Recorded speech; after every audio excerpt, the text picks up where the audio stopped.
में बॉम्ब लगाकर उसे उड़ा डालता है, लेकिन छोटा कुत्ता ब्रिज टूटने के बावजूद अपनी गाड़ी से जाने लगता है।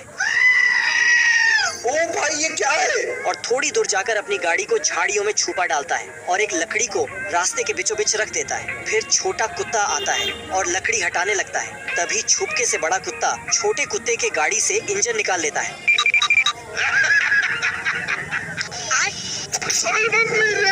बड़ा कुत्ता फिर से छोटे कुत्ते के आगे जाता है और एक बोर्ड को रास्ते के बीच में रख देता है। छोटा कुत्ता आता है और बोर्ड के अंदर ही घुस जाता है, तो कुत्ता उस बोर्ड को ही ले जाकर गड्ढे में फेंक देता है।